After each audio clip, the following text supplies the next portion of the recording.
Okay, ನೆನ್ನೆ ನಡೆದಂತ match ನಲ್ಲಿ ಯಾರಪ್ಪ ಪ್ಲೇಯರ್ ಆಫ್ ದಿ ಮ್ಯಾಚ್ ಅಂದ್ರೆ ವೈಭವ್ ಸೂರ್ಯವಂಶಿ ಅವರು. ಎಷ್ಟು ರನ್ ಹೊಡೆದ್ರಪ್ಪ ಅಂದ್ರೆ ನಮ್ಮ RCB ಮೇಲೆ 26 ಬಾಲ್ ಅಲ್ಲಿ 78 ರನ್ ಹೊಡೆದ್ರು ಗುರು. 7 6 8 4. ಸ್ಟ್ರೈಕ್ ರೇಟ್ ಎಷ್ಟು ಮೇಂಟೈನ್ ಮಾಡಿದಾರೆ ಗೊತ್ತಾ?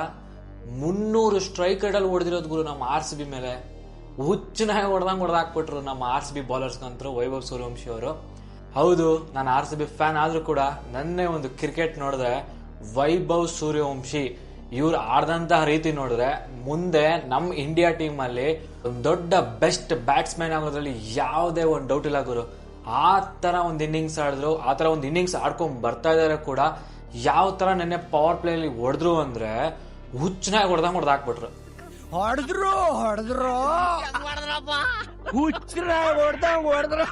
ಅದಲ್ದೆ ನಾವು ಸ್ಟಾರ್ಟಿಂಗ್ ಅಲ್ಲೇ ಯಶಸ್ವಿ ಜೈಸ್ವಾಲ್ ವಿಕೆಟ್ ನ ತಗೊಂಡ್ವಿ. ಅದಾದ್ಮೇಲೆ ಬಂದ್ರು ನೋಡಿ ಒನ್ ಡೌನ್ ಅಲ್ಲಿ ಧ್ರುವ ಜುರಲ್. ಈ ಮನುಷ್ಯನ ನೆನೆ ಏನ್ ಬ್ಯಾಟಿಂಗ್ ಆಡ್ದ ಗುರು, ಹುಚ್ಚನಾಗಿ ಹೊಡೆದ ಈ ಮನುಷ್ಯನು.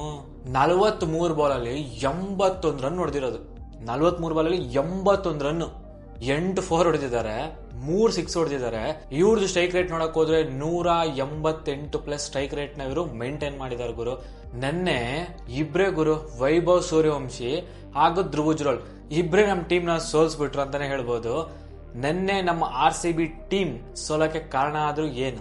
ಮೊದಲನೇದಾಗಿ ನಮ್ಮ RCB ಟೀಮ್ ಸೋಲಕ್ಕೆ ಕಾರಣ ಏನಪ್ಪಾ ಅಂದ್ರೆ ಬ್ಯಾಕ್ ಟು ಬ್ಯಾಕ್ ವಿಕೆಟ್ ಗಳನ್ನ ನಾವಿಲ್ಲಿ ಕಳ್ಕೊಂತೀವಿ. 94 ರನ್ಗೆ 6 ವಿಕೆಟ್ ಗಳನ್ನ ನಾವು ಕಳ್ಕೊಂಡಿರ್ತೀವಿ ಗುರು. ಎಲ್ಲಾ ಬ್ಯಾಟ್ಸ್ಮನ್ ಗಳನ್ನ ಕಳ್ಕೊಂಡಿರ್ತೀವಿ. ಅದಾದ್ಮೇಲೆ ನಮ್ಮ ಕ್ಯಾಪ್ಟನ್ ರಜತ್ ಪಟಿದಾರ್ ಹಾಗೂ ರೊಮಾರಿಯೋ ಶೆಫರ್ಡ್ ಇವ್ರ ಕಡೆಯಿಂದ ಒಂದು ಚಿಕ್ಕ ಪಾರ್ಟ್ನರ್ಶಿಪ್ ಬರುತ್ತೆ. ಅದ್ರಲ್ಲೂ ರೊಮಾರಿಯೋ ಶೆಫರ್ಡ್ ಅಂತೂ ಬೀಸ್ತಾ ಇರ್ತಾರೆ, ಬಟ್ ಬ್ಯಾಡ್ ಲಕ್ ಇಂತ ಎಡ್ಜ್ ಆಗಿ ಇವರು ಕೂಡ ಔಟ್ ಆಗ್ತಾರೆ. ಅದಾದ್ಮೇಲೆ ಉಳಿದಿರೋದು ಯಾರಪ್ಪ ಅಂದ್ರೆ ನಮ್ಮ ಕ್ಯಾಪ್ಟನ್ ರಜತ್ ಪಟಿದಾರ್ ಉಳ್ತಾರೆ. ಬಟ್ ಇಲ್ಲಿ ಟ್ವಿಸ್ಟ್ ಏನಪ್ಪ ಕೊಟ್ರು ಅಂದ್ರೆ ನೆನ್ನೆ ಇಂಪ್ಯಾಕ್ಟ್ ಪ್ಲೇಯರ್ ಅಲ್ಲಿ ಸುಯೇಶ್ ಶರ್ಮನ ಬೌಲಿಂಗ್ ನ ಕರ್ಕೊಂತಾ ಇದ್ರು. ಬಟ್ ನೆನ್ನೆ ಏನಾಯ್ತು ಅಂದ್ರೆ ಎಲ್ಲಾ ಪ್ಲೇಯರ್ಸ್ ಔಟ್ ಆದ ನಂತರ ನಮ್ಗೆ ಬ್ಯಾಟಿಂಗ್ ಬೇಕಾಗಿತ್ತು. ಈ ಒಂದು ಕಾರಣದಿಂದ ವೆಂಕಟೇಶ್ ಅಯ್ಯರ್ನ ಇಲ್ಲಿ ಇಂಪ್ಯಾಕ್ಟ್ ಆಗಿ ಕರ್ಕೊಂಡ್ರು. ಬಟ್ ವೆಂಕಟೇಶ್ ಅಯ್ಯರ್ ಇಲ್ಲಿ ಏನೋ ಚೆನ್ನಾಗಿ ಆಡಿದ್ರು. 94ಗೆ 6 ವಿಕೆಟ್ ಹೋಗಿತ್ತು ಗುರು. ಬಟ್ ಅಲ್ಲಿಂದ 200 ರನ್ ಹೊಡೆದ್ರು ಅಂದ್ರೆ ನಮ್ಮವರು ಲೆಕ್ಕ ಹಾಕಿ ನಮ್ಮ RCB ಬ್ಯಾಟಿಂಗ್ ಯಾವ ತರ ಇದೆ ಅಂದ್ಬಿಟ್ಟು. 6 ವಿಕೆಟ್ ಬಿದ್ದ ನಂತರನೂ ಕೂಡ ನಮ್ಮ RCB ದವರು 200 ಹೊಡಿತಾರೆ ಅಂದ್ರೆ ಇದು ಸಾಮಾನ್ಯ ವಿಷಯ ಅಲ್ಲ ಗುರು. ಸೂಪರ್ ಆಗಿ ಬ್ಯಾಟಿಂಗ್ ಆಡಿದಾರೆ ಅಂತಾನೆ ಹೇಳ್ಬೋದು. ಅಷ್ಟೊಂದು ವಿಕೆಟ್ ಕಳ್ಕೊಂಡ್ರು ಕೂಡ 200 ಹೊಡೆದಿದೀವಿ. ಇಲ್ಲಿ ನಮ್ಮ ಕ್ಯಾಪ್ಟನ್ ರಜತ್ ಪಟಿದಾರ್ ಅವರಿಗೆ ಕ್ರೆಡಿಟ್ಸ್ ಕೊಡ್ಲೇಬೇಕು ಗುರು. ಎಲ್ಲೋ ಇರೋ ಮ್ಯಾಚ್ ನ 200ವರೆಗೂ ತಂದಿದ್ದಾರೆ ಅಂದ್ರೆ ಅದಕ್ಕೆ ಮುಖ್ಯ ಕಾರಣ ಯಾರಪ್ಪ ಅಂದ್ರೆ ಅದು ನಮ್ಮ ಕ್ಯಾಪ್ಟನ್ ರಜತ್ ಪಟಿದಾರ್. ಸಕ್ಕದಾಗಿ ಆಡಿದ್ರು, ಕೊನೆವರೆಗೂ ತಗೊಂಡೋದ್ರು. ಬಟ್ ಕೊನೆಯಲ್ಲಿ ಬ್ಯಾಡ್ ಲಕ್ ಇಂತ ಔಟ್ ಆದ್ರು.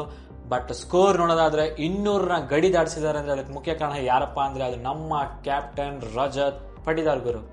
ಈ ಒಂದು ಮನುಷ್ಯನ ಬಗ್ಗೆ ಹೇಳ್ಬೇಕಂದ್ರೆ ಫಸ್ಟ್ ಮ್ಯಾಚ್ ಅಲ್ಲಿ ಕೂಡ ಸಕ್ಕದಾಗಿ ಆಡಿದ್ರು, 2ನೇ ಮ್ಯಾಚ್ ಅಲ್ಲಿ ಕೂಡ ಸಕ್ಕದಾಗಿ ಆಡಿದ್ರು, 3ನೇ ಮ್ಯಾಚ್ ಅಲ್ಲಿ ಸೂಪರ್ ಆಗಿ ಆಡಿದ್ರೆ ಅಂತಾನೆ ಹೇಳ್ಬಹುದು.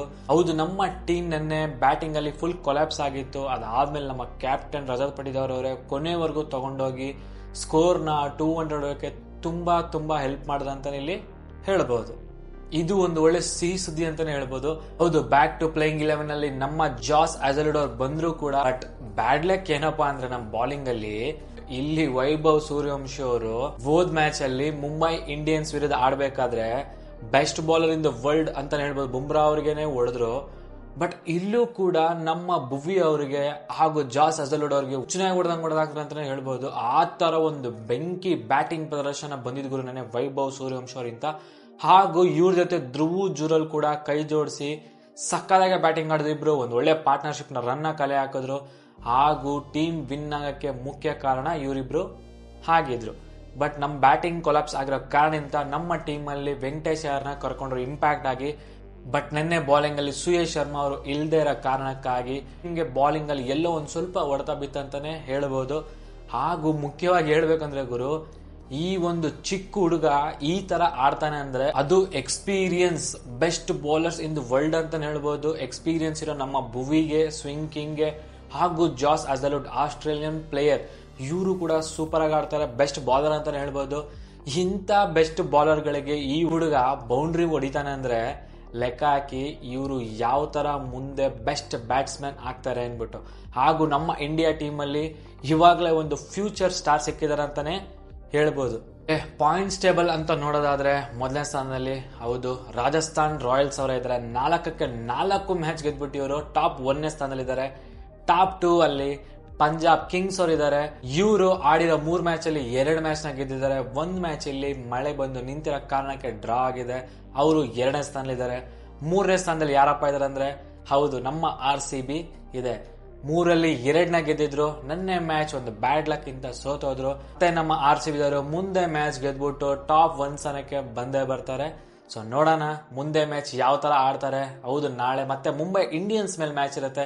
ನೋಡೋಣ ಕಾದ್ ನೋಡೋಣ ಯಾವ ಟೀಮ್ ಗೆಲ್ಲತ್ತೆ ಅನ್ಬಿಟ್ಟು. ಇವರಿಬ್ರು ಕೂಡ ಈ ಪ್ರೀವಿಯಸ್ ಮ್ಯಾಚ್ ಅಲ್ಲಿ ರಾಜಸ್ಥಾನ್ ರಾಯಲ್ಸ್ ಮೇಲೆ ಸೋತೋಗಿದ್ರು. ಮುಂಬೈ ಕೂಡ ರಾಜಸ್ಥಾನ್ ರಾಯಲ್ಸ್ ಮೇಲೆ ಸೋತಿದ್ರು. ನಿನ್ನೆ ನಡೆದಂತಹ ಮ್ಯಾಚ್ ಅಲ್ಲಿ ನಮ್ಮ RCB ದವರು ಕೂಡ ರಾಜಸ್ಥಾನ್ ರಾಯಲ್ಸ್ ಮೇಲೆ ಸೋತಿದ್ರು. ಬಟ್ ಇವರಿಬ್ಬರ ಮ್ಯಾಚ್ ನಾಳೆ ಭಾನುವಾರ ನಡೆಯಲಿದೆ 7:00 ಸೊ ನೋಡೋಣ. ಇದು ಕೂಡ 2 ಬೆಸ್ಟ್ ಟೀಮ್ ಅಂತ ಹೇಳ್ಬೋದು. ಬ್ಯಾಟಿಂಗ್ ಆಲ್ರೌಂಡರ್ಸ್ ಹಾಗೂ ಬೌಲರ್ಸ್ ಎರಡೂ ಟೀಮ್ ಅಲ್ಲೂ ಕೂಡ ಸಕ್ಕತ್ತಾಗಿದೆ ಅಂತ ಹೇಳ್ಬೋದು. ಸೊ ನೋಡೋಣ ಈ ಒಂದು ಕಾಳಗ ಹೇಗಿರುತ್ತೆ ಅನ್ಬಿಟ್ಟು ನಾಳೆ ನಡೆಯುವ ಮ್ಯಾಚ್ ಅಲ್ಲಿ ನೋಡೋಣ. ಇದಲ್ಲದೆ ನಮ್ಮ ಕಿಂಗ್ ಕೊಹ್ಲಿ ಅವರು ವೈಭವ್ ಸೂರ್ಯವಂಶಿ ಅವ್ರ ಬಗ್ಗೆ ಏನ್ ಹೇಳಿದ್ದಾರೆ. ಈ ಒಂದು ಹುಡುಗ best bowlers in the world. ಅವ್ರಿಗೆ ಈ ಒಂದು ರೇಂಜ್ ಅಲ್ಲಿ ಆಡ್ತಿದ್ದಾನೆ ಅಂದ್ರೆ ಮುಂದೆ ಅಂದ್ರೆ ಫ್ಯೂಚರ್ ಅಲ್ಲಿ ಇಂಡಿಯಾ ಟೀಮ್ ಅಲ್ಲಿ ಒಂದೊಳ್ಳೆ ಬ್ಯಾಟ್ಸ್ಮನ್ ಹಾಗೂ ಡೇಂಜರಸ್ ಬ್ಯಾಟ್ಸ್ಮನ್ ಆಗಿ ನಮ್ಮ ಇಂಡಿಯಾ ಟೀಮ್ ಅಲ್ಲಿ ಕಾಣಿಸ್ಕೊಳ್ತಾನೆ ಅಂತ ನಮ್ಮ ಕಿಂಗ್ ಕೊಹ್ಲಿ ಅವರು ಕೂಡ ನೆನ್ನೆ ಹೇಳಿದ್ರು ಗುರು. ಓಕೆ, ನಾಳೆ ನಡೆದಿರೋ ಮುಂಬೈ ಮೇಲೆ ಮ್ಯಾಚ್ ಅಲ್ಲಿ ಇದೇ ಟೀಮ್ ನ ಇಟ್ಕೊಂತಾರ ಅಥವಾ ಪ್ಲೇಯಿಂಗ್ 11 ಅಲ್ಲಿ ಏನಾದ್ರೂ ಬೌಲಿಂಗ್ ಅಲ್ಲಿ ಚೇಂಜ್ ಮಾಡ್ತಾರ. ಸೊ ಕಾದ್ ನೋಡೋಣ. ನನ್ನ ಕೇಳೋದಾದ್ರೆ ಅಭಿನಂದನ್ ಬದಲು ಮಂಗೇಶ್ ಯಾದವ್ನ ಆಡಿಸಿದ್ರೆ ಒಂದ್ ಸ್ವಲ್ಪ ಬೌಲಿಂಗ್ ಅಲ್ಲಿ ಇನ್ನೂ ಒಂದ್ ಸ್ವಲ್ಪ ಒಳ್ಳೇದು ಅಂತ ನನ್ನ ಅನಿಸಿಕೆ. ನಿಮ್ಮ ಅನಿಸಿಕೆ ಏನನ್ಬಿಟ್ಟು ಕಮೆಂಟ್ ಸೆಕ್ಷನ್ ಅಲ್ಲಿ ಕಮೆಂಟ್ ಮಾಡಿ ಅಂತ ಕೇಳ್ತಾ ಈ ವಿಡಿಯೋನ ಇಲ್ಲೇ ಎಂಡ್ ಮಾಡ್ತಾ ಇದ್ದೀನಿ. ವಿಡಿಯೋ ನೋಡ್ತಿರೋರು ಸಬ್ಸ್ಕ್ರೈಬ್ ಮಾಡಿ ಸಪೋರ್ಟ್ ಮಾಡಿ ಅಂತ ಕೇಳ್ತಾ ವಿಡಿಯೋನ ಎಂಡ್ ಮಾಡ್ತಾ ಇದ್ದೀನಿ. Thank you so much.